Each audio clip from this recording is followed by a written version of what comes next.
You rat! You tricked him into broadcasting that news story. I generated artificial energy spikes just like the ones made by Chaos Emeralds. It isn't my fault if those news hounds barked up the wrong tree. I hate to admit it, but Eggman even had me outfoxed. Huh? Well, his plan failed because we're out of here. You can't leave. I need you in case my first plan to beat Sonic fails. Sonic isn't here. He'll be here any second now. Where's Sonic? He should have been here by now. Hey there, Knuckles. You're late, Slowpoke. Yeah, well, I stopped to enjoy the scenery. This planet is pretty cool. It's nice here. Yeah, you'd like this world too if you weren't such a party pooper. Enough talk. Let's go. Ah, relax, will ya? We have all afternoon to duke it out, buddy boy. I'm not your buddy, and don't forget it, smart Alec. Now put him up! I didn't come here to sniff the flowers. That's your loss. You don't know what you're missing. But if you'd rather get clobbered by me... Shut up! Give me the emerald you stole, or else... Your brain's even slower than your feet.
Not a bad view.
It's lucky I fell in the kiddie pool. Huh. Get ready. You're going lucky I...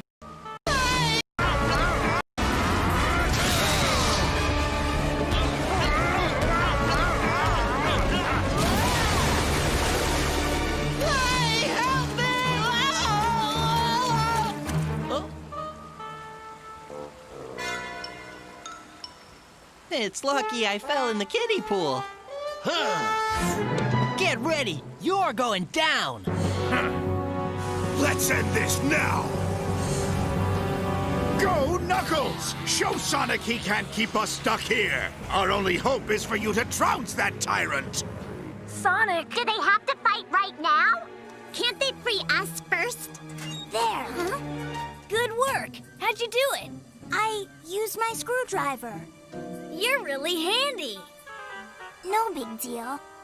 Now I just have to figure out how this thing's wired. We don't have time for this, Tails! Step aside! I'll fix that robot! No!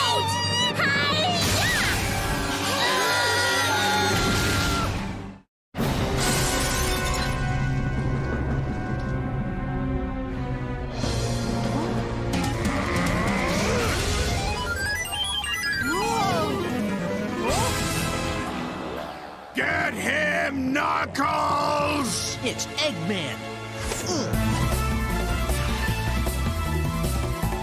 Get back here! You quitter! We'll settle this later.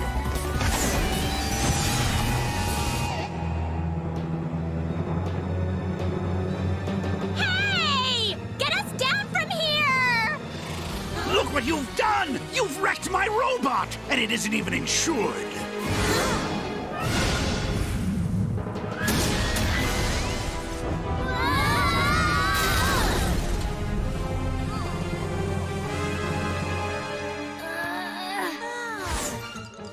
Hey, what's up? Thanks, Sonic! It's not over, Sonic. My robot may be down, but it certainly isn't out.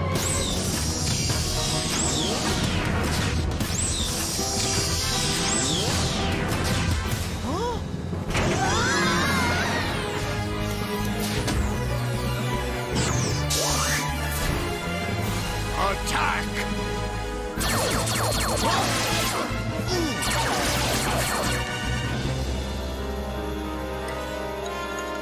Uh-oh.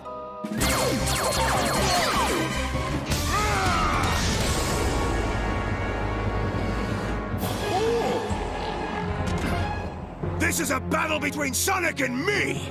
I'll fight my way! Fight your way? If you're going to insist on fighting a clean fight, then I'm going to start playing dirty.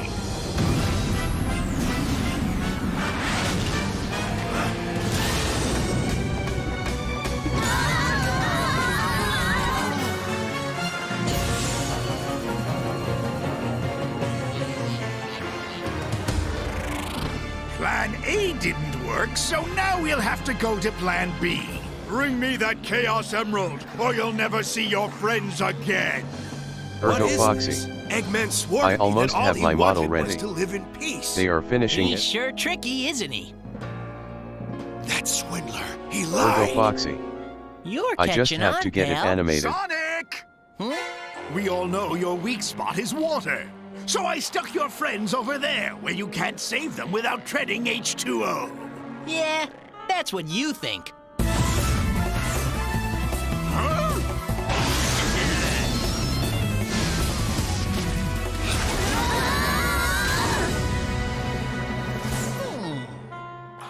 Show off. You all right? I'm okay. Ergo Foxy. That should be fun. Oh! Take it easy, Amy. I just knew that you'd come here to save me! What?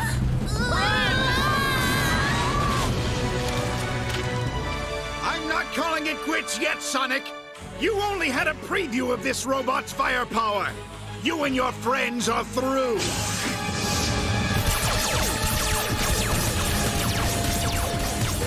I've got you now.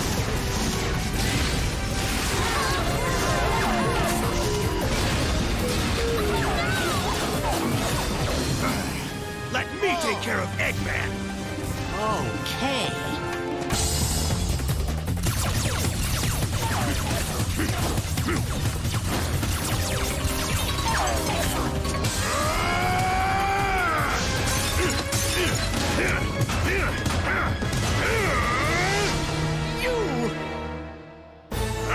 You liar!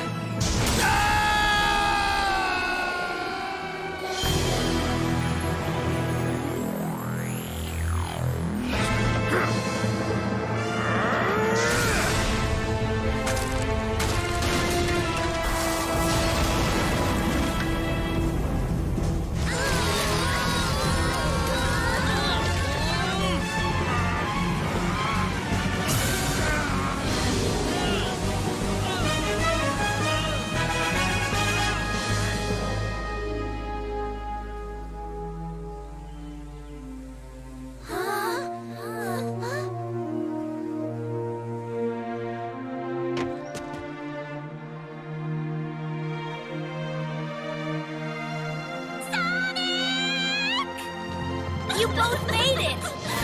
Yeah. Oh, Sonic! Knuckles and I had it all under control. Huh? Knuckles! Huh?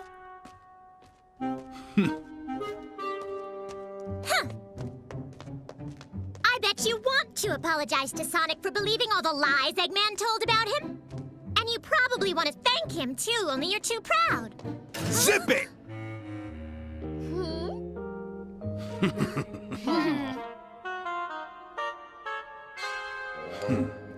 Later.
I'm not saying that's how it should be. I'm saying that's how it is. So, how do we fix it?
This is one of those films that I've seen scattered throughout the comments section, and as of recent, specially requested by a Patreon, which means one of two things.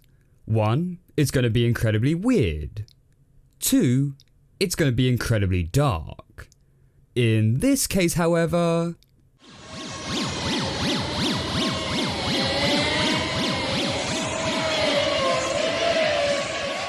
it's both. Pinocchio and the Emperor of the Night was released on Christmas Day 1987. Boy, what a treat that must have been. It was produced by Filmation and is set a year after Pinocchio has turned into a real boy. And although this is meant to be a sequel to the book and not the 1940 Disney film, there is still some similarities to be seen. And though the Disney film was renowned for having its darker and weirder moments, this film says, hold my beer, Ergo Foxy, and really does go all Emma out. be jumping around So, streams. let's jump on in and take a look at the plot. The film begins where we see an overly British bee named Lieutenant Grumblebee. Get it? Like Bumblebee?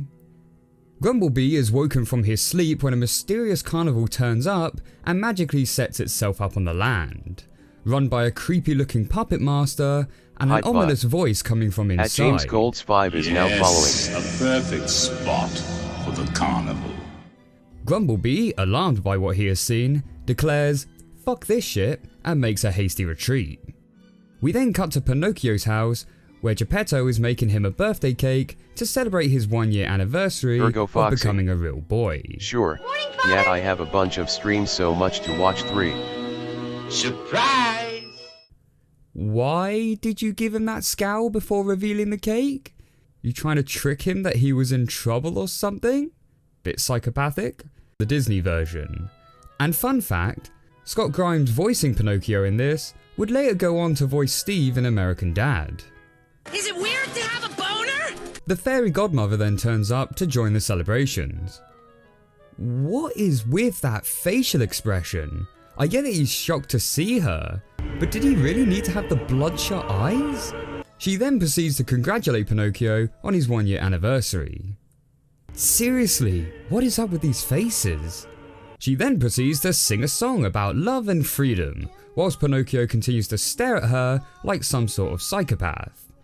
Yeah, I'd say despite being a real boy, it seems Pinocchio may still have a lot of wood left on him. Is it weird to have a boner? Before the fairy leaves, she warns Pinocchio that someone may try to turn him back into a puppet. Might even become a puppet again. Who could turn me back into a puppet? I really must go now. Happy birthday. Okay, yeah. Well, thanks for the warning and lack of follow-up information. Just gonna turn up to my birthday party and leave on that bombshell. Come back, you stupid bitch! She also brings to life a wooden glow bug carving that Pinocchio made. Because, you know, she loves playing God like that. Come to think of it, with Pinocchio once being made out of wood himself, would creating another wooden creature be like carving out flesh to him? Then again, yeah, I can totally see him being into that kind of thing. Feels good! Pinocchio then offers to deliver a valuable jewel box to the mayor.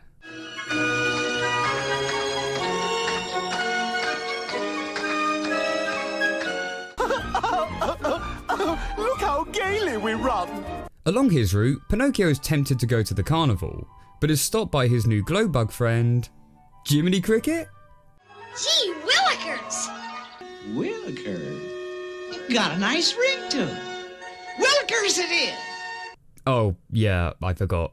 Copyright. And yeah, fun fact, Disney did actually try to sue this film, but we'll get onto that a bit later. Soon, Pinocchio also meets a raccoon named Scalawag. Get it? Like Scallywag? And a monkey named Igor. Which I couldn't connect to an obvious pun, but after a quick Google search, apparently Igor is the term used for a generic lab assistant. So, good job, film. Scalawag and Igor, who definitely aren't carbon copies of the Fox and the Cat from the Disney film, scam Pinocchio into trading his jewelry box for a fake Pharaoh's ruby. Gee willikers! It's a deal! Seriously, what is with Pinocchio and these satanic faces they keep giving him? It's the deal! When Pinocchio tells this to Geppetto, You did what? he isn't too happy with the news. So Pinocchio decides to run away from home and goes off to join the carnival. What is with this scenery change? During the day it looked like it was set in a summery woodland, but now it's surrounded by dead trees? Whilst at the carnival, Pinocchio falls in love with a puppet named Twinkle, who also looks a bit like a serial killer. And again, is seeing that puppet dangle on strings just like seeing a dangling corpse to Pinocchio? She's beautiful. The puppet master, Puppetino, says he recognises Pinocchio from an old puppet that he used to have. Name was Pistachio. That's Pinocchio! And I'm not a puppet anymore. My fairy godmother turned me into a real boy.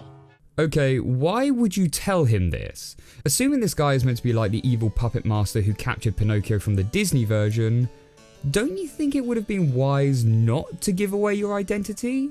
Or maybe if someone who had foreseen all of this coming could have warned you about this guy in particular?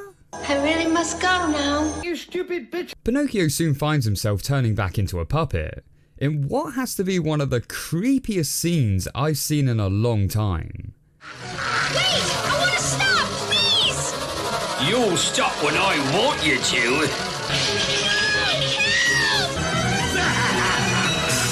I didn't know that Seriously, what the fuck? The distorted music, the creepy puppet imagery, along with Pinocchio's cries for help, and that final tear which rolls down his face. It's like a disturbing combination from that monkey dancing scene in Hey Arnold and the puppet episode from Courage the Cowardly Dog. Oh, I don't feel quite myself. Christ, I don't think even that creepy donkey scene from the original Pinocchio even squares up to this. And that's really saying something.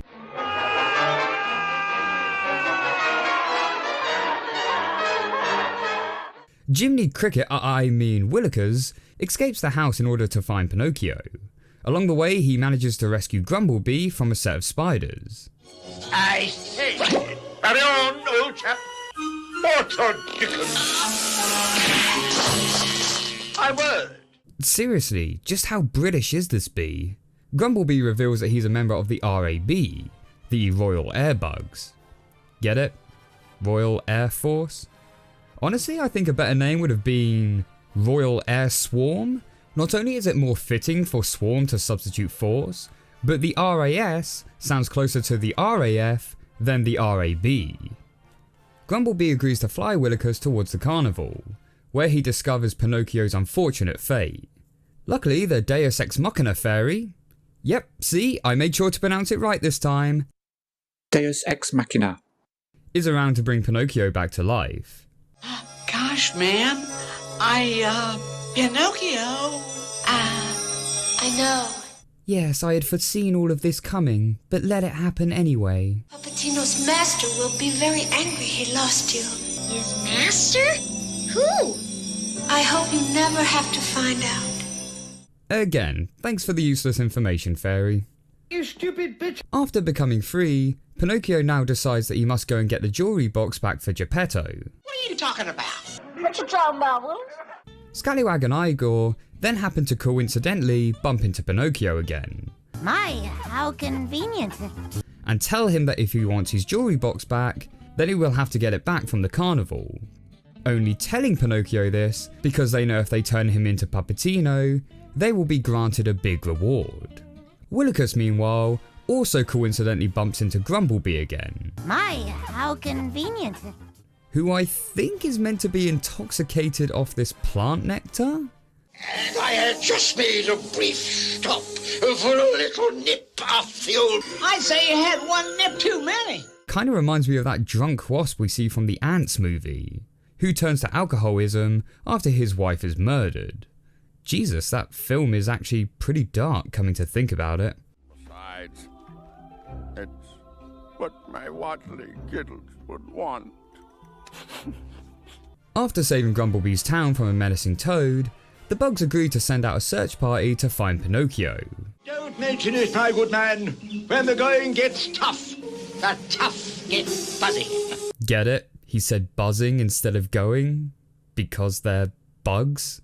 Also, looking at this scene, why is it that all the other bugs look like, well, bugs? Whilst Grumblebee pretty much looks like a human in a bee costume. I mean, he doesn't even have any antennas under his hat. Back to Pinocchio, the three are setting sail for the carnival, but while Scalawag and Igor are fishing, they are suddenly pulled into the water by a giant barracuda, which kind of reminds me of the big fish from Tom and Jerry. Pinocchio, though, manages to save them both, which actually makes them begin doubting whether turning Pinocchio in is the right thing to do. Eventually the trio arrive at the carnival ship, with Grumblebee and Willikers not too far behind. Oh, but Willikers are... Don't worry!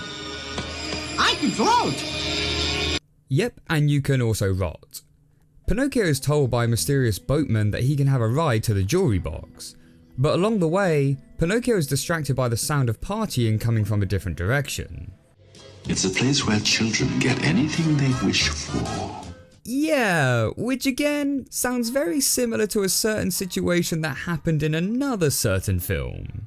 Which again, I know this isn't meant to be a sequel to the Disney film in particular, but given this is a sequel to the original events which also featured in the book, shouldn't Pinocchio be wised up to this by now? Considering, you know, what happened last time? Pinocchio heads in and begins drinking beer, leading to more psychopathic facial expressions.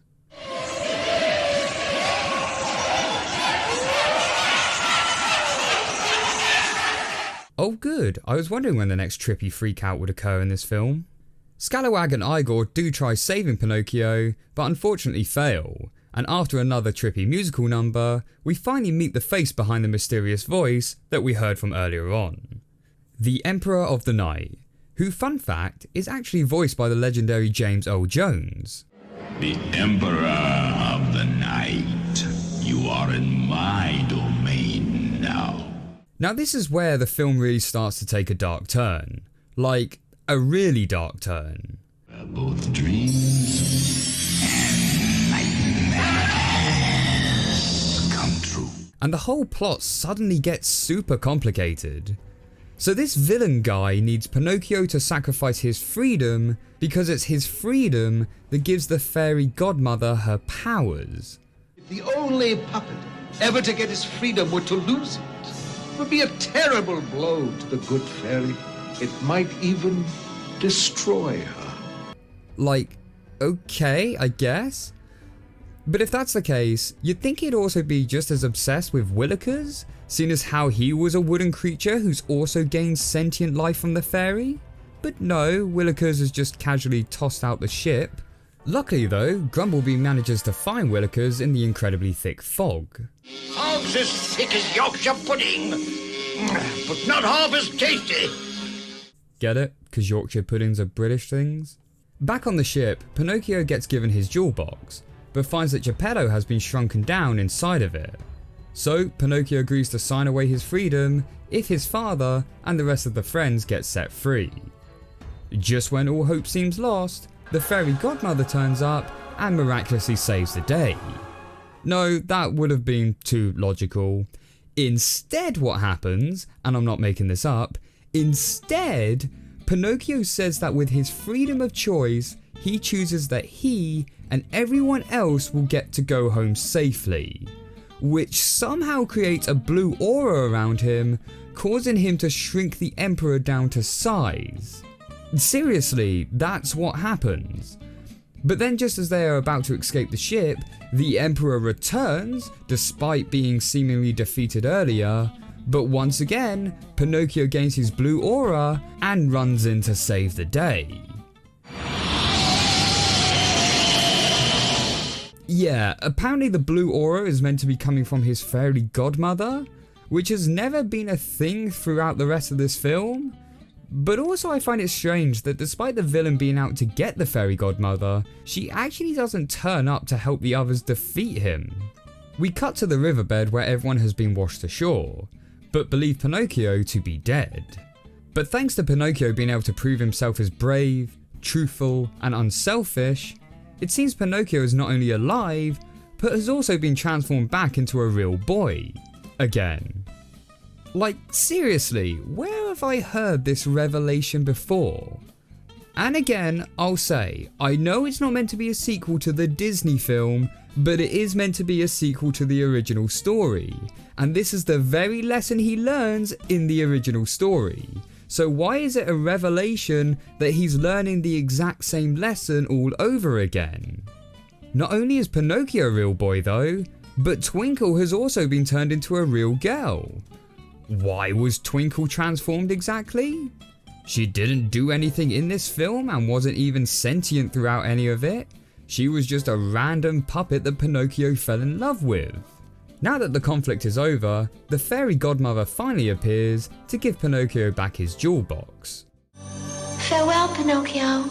I don't think you'll be needing me anymore. Yeah, well, it's not like you were much help anyway. You stupid bitch. And so all is good and happy, and everyone heads back home, including Scalawag and Igor, which I'm assuming means they're now going back to live with Pinocchio, Twinkle and Geppetto? And that was Pinocchio and the Emperor of the Night. So what are my thoughts on it? Plot wise, it's kinda weak. Despite this meant to be taking place a year after Pinocchio has turned into a real boy, Pinocchio himself doesn't really feel like he's progressed as a character. He still falls for the same old tricks and still makes the same old mistakes. So when he does learn his lesson towards the end, it kinda just feels like we're stepping on old ground, making the film feel a bit wooden. There's also a few elements borrowed from the Disney movie, such as the raccoon and monkey being carbon copies of the cat and fox, Willikers being a copy of Jiminy Cricket, and the puppet master being very similar to Stromboli. And apparently Disney thought this too, as they actually launched a lawsuit against Filmation for copyright infringement. Good old copyright. The courts, however, ruled against Disney, stating that the characters in the film were more based off the original book, and because the book's characters are in public domain, Filmation was within its rights to use them. Yeah, sorry Disney, you don't win this one. Though maybe it was this court ruling that inspired Disney to then go on and borrow ideas from other franchises to make their own. Cough. And to be fair and credit this film, it did go off to try and create its own plot line towards the end, but again, it did feel kind of sudden, and the whole revelation to that felt very unearned and kind of forced. However, one thing I did quite like about the plot was the character transformation of Scalawag and Igor, as to how they actually became more empathetic to Pinocchio and ended up becoming good people because of it. Really wasn't expecting something like that. I'm afraid we all let our judgment be swayed by our desires. Alright, let's take a look at the animation. The animation, for its budget and for a theatrical release, is really not that great. Don't get me wrong, it's not bad by any means, but compare this to The Secret of Nimh, which was released around the same time, with a $3 million smaller budget. Secret of Nimh has much better animation. And I know we talked about how that's part due to the animators working extended hours, but still, I think for $10 million, this film should have been to a higher quality. There are moments in the film where the animation does shine through, with the song numbers, some facial expressions, and especially with the animation of the Emperor towards the end, but for the most part, it looks like something you'd expect for a direct-to-video release. The music, on the other hand, I actually think is really good. Every track used feels incredibly different from the last, but they each sound solid on their own merit. From the creepy theme we get of the carnival,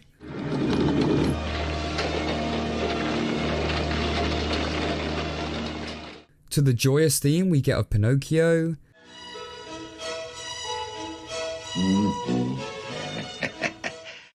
and the somewhat funky theme we get for Scalawag and Igor. This way?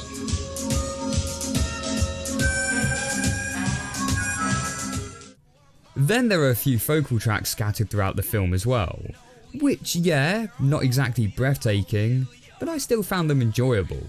The song about Pinocchio being a star is definitely stuck in my head right now. Singing, dancing, such romancing, no beginner, you are gonna win. Sadly though, it seems the music wasn't enough to save the film, as it did poorly at the box office, only making back 3.2 million out of its 10 million budget. And the critics weren't too kind to it either, with the New York Times calling it a Saturday morning animation at its best, whilst many others negatively comparing it to the Disney film. Now I know I made a lot of references to the Disney film in my review, but I think directly comparing this to the Disney version is a bit harsh.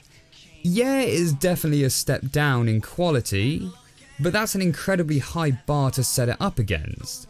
For one, it was Disney, and Disney was the king of the animation industry throughout the 40s and 50s. And secondly, the Disney film was made when animation was in a far better state, where production values were much higher than they were when this film came out. I mean, in my last review, I even highlighted this quality difference by comparing Disney against Disney from different eras. So I think we should cut the film some slack in that department. But having said that, I can see how this film isn't up to the standard you'd expect for a theatrical release. There are moments of impressive scenes, some good tunes, and plot twists, but these are only moments, and I can honestly say that I wouldn't justify these few moments for the price of a cinema ticket. I think instead a direct-to-video would have been a more acceptable release, but seeing as how we're not paying a cinema ticket to go see this, and it is in fact, at the time of this review, freely available to watch on YouTube, I would say go check it out. It's a nice combination of fun and silly, mixed with a good old dose of dark and disturbing nightmare fuel.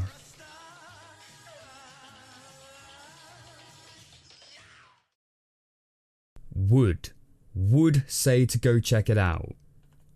Get it, guys? Because they're puppets made from wood. Would go. In April 1862, Union forces captured New Orleans from the Confederacy. In control of the garrison here was a political soldier named Benjamin Butler. He was from Massachusetts. Now, he didn't have that much military experience. Actually, he had basically no military experience before the Civil War, but he was a really effective administrator, and he'd need to bring all of his skills to bear to maintain order in this troubled city. On May the 1st, Butler got off of the boat by the levee and moved into this mansion in the Garden District right behind me, and he had some trouble on his hands.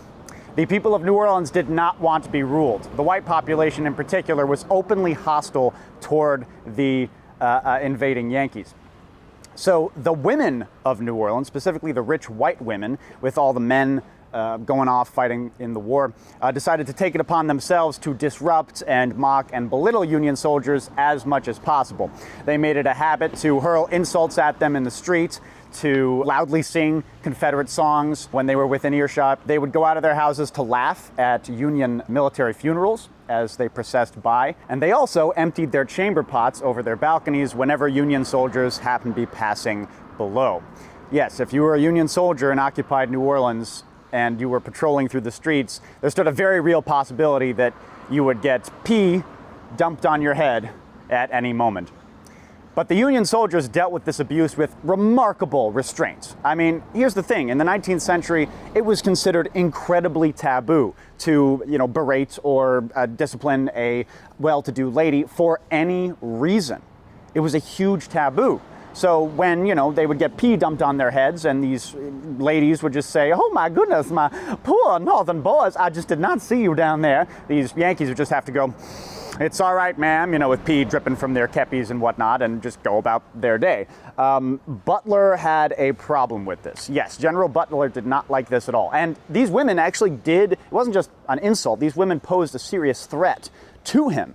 Because if the people of New Orleans didn't respect the Union occupiers, then how could they possibly maintain law and order? So just 2 weeks after he got off the boat and took the post of military governor of New Orleans, Butler issued the infamous General Order Number 28. which read, "As the officers and soldiers of the United States have been subject to repeated insults from the women, calling themselves ladies, sick burn, Ben, sick burn, of New Orleans, in return for the most scrupulous non-interference and courtesy on our part, it is ordered that hereafter, when any female shall, by word, gesture, or movement, insult or show contempt for any officer or soldier of the U.S., she shall be regarded and held liable to be treated as a woman of the town plying her avocation." So as you can imagine, this did not go over well.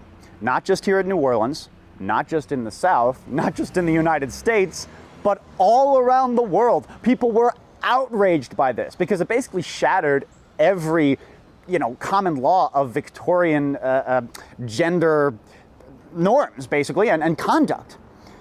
So even in England, in the British House of Lords, there were protests and denouncements of Butler.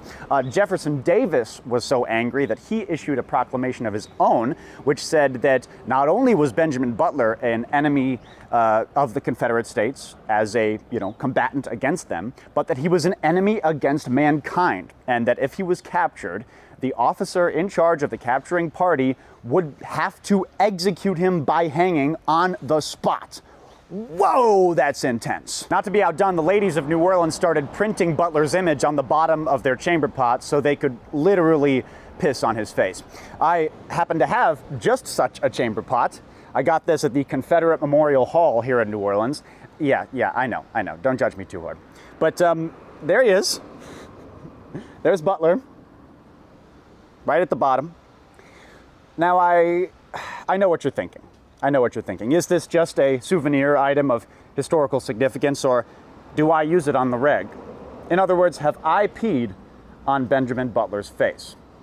Well, I can neither confirm nor deny these heinous allegations. But Benjamin Butler, or the Beast as he became known, escaped justice. He was involved in all sorts of controversies here in New Orleans, even after the Woman Order. He caused a minor diplomatic crisis in December of 1862 when he demanded that every foreigner in the city swear an oath of allegiance to the Union. So after that, Lincoln was like, all right, man, come back to Washington. We're going to put somebody in New Orleans who is a little bit less intense about things. And that ended up being Nathaniel P. Banks. He was also from Massachusetts, and that's a whole different video in of itself.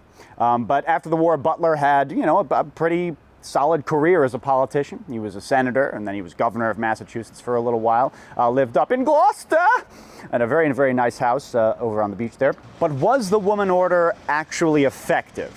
Well, yes and no, kind of, but it probably wasn't worth the controversy and just the hullabaloo that it caused. It seems that the text of the order, the woman of the town plying her avocation pit, that wasn't taken literally. Most of the women who persisted in disrespecting Union soldiers were imprisoned in Ship Island in the Gulf of Mexico. So, a pretty horrible punishment. But I think there is another aspect of Benjamin Butler's order that maybe doesn't get talked about enough. So, pretty recently, I went to talk to a high school history class here in New Orleans, and I told them about the Woman Order and about Benjamin the Beast Butler. And this young lady raised her hand in the class and said, "Do you know if this ever happened? Did a Union soldier ever think that he was being disrespected? And even though he wasn't, and the lady got punished anyway?" That's actually a really great question.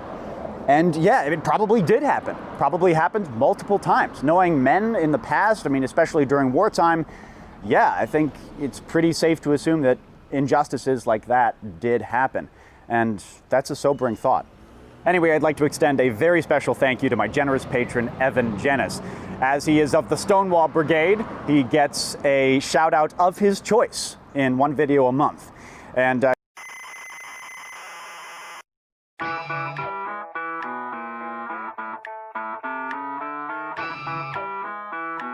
Cast your mind back to 1998. No, not that. Anything but that. These were the early days of the internet. It was the founding year of Google, and the main doorway to the internet was either through bespoke ISP interfaces or the likes of Yahoo, Lycos and Ask Jeeves.